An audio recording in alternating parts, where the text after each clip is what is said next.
શક્તિની આરાધનાનું પર્વ એટલે નવરાત્રિ શરૂ થતાં જ શક્તિપીઠ અંબાજી માં અંબાના દર્શન કરવા માટે લોકો ઉમટ્યા છે। નવરાત્રિ નિમિત્તે આગામી દિવસોમાં પણ અંબાજીમાં ભક્તોની ભીડ યથાવત રહેવાની છે, જ્યારે મંદિર ટ્રસ્ટ દ્વારા ભક્તોમાં અંબાના દર્શન શાંતિથી કરી શકે તે માટે તમામ તૈયારીઓ અને અપૂરતા સ્ટાફની વ્યવસ્થા કરવામાં આવી છે। શક્તિપીઠ અંબાજી અનેક ભક્તોની આસ્થાનું કેન્દ્ર છે। આજે નવરાત્રિ પર્વનો પ્રારંભ થતાં મોટી સંખ્યામાં લોકોમાં અંબાના દર્શન કરવા માટે ઉમટ્યા હતા। દૂર દૂરથી નવરાત્રિ નિમિત્તે આવેલા ભક્તોએ માં અંબાના દર્શન કરી ધન્યતા અનુભવી હતી। ભક્તોની ભીડ વચ્ચે પણ માં અંબાના દર્શન થતાં ભાવિકોએ મંદિર ટ્રસ્ટના આયોજકનો આભાર માન્યો હતો। નવરાત્રિના પહેલા દિવસે જ અંબાજી મંદિરમાં ઘટ સ્થાપનની વિધિ કરવામાં આવી।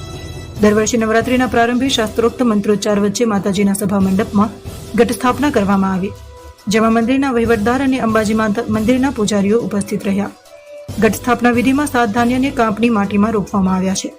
આ માન્યતા પ્રમાણે ઘટ સ્થાપન વિધિમાં તૈયાર થયેલ ધાન્યના વિકાસના આધારે આગામી વર્ષ કેવું રહેશે તે નક્કી કરવામાં આવે છે। દિવસે માતાજીનું ઘટ સ્થાપના અને વેદોક્ત રીતે સવાર મંગળા આરતી અને અત્યારે શુભ મુહૂર્તની અંદર માતાજીના ઘટ સ્થાપના કરવામાં આવી છે। એનું કારણ સમુદ્ર મંથનની અંદરથી લક્ષ્મીજી કળશ લઈને 12 દેવોને આવેલા હતા, તે દિવસથી અત્યારે ઘટ સ્થાપનાની પ્રણાલિકા ચાલી રહી છે।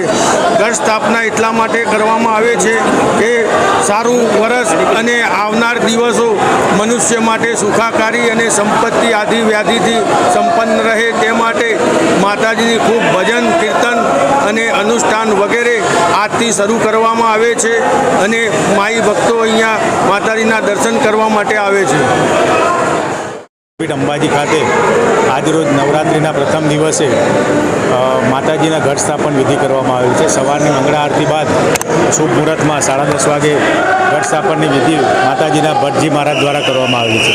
સાથે સાથે માતાજીના માય ભક્તો દર્શન કરી શકે માટે મંદિર દર્શન માટે ખુલ્લું રાખવામાં આવ્યું છે, પરંતુ પરંપરાગત રીતે ચાચર ચોકમાં જે ગરબા થતા હતા એ ચાલુ વર્ષે પણ કોરોનાની પરિસ્થિતિને ધ્યાને રાખી અને સરકારશ્રીની ગાઈડલાઇન મુજબ એ બાબતો ધ્યાને રાખી એ ગરબાની વિધિ બધી મોકૂફ રાખવામાં આવે છે। ખાલી દેવસ્થાન ટ્રસ્ટ તથા નવયુવક પ્રગતિ મંડળ દ્વારા સાંજે મંદિર થયા બાદ માતાજીની મહાઆરતી કરવામાં આવે છે।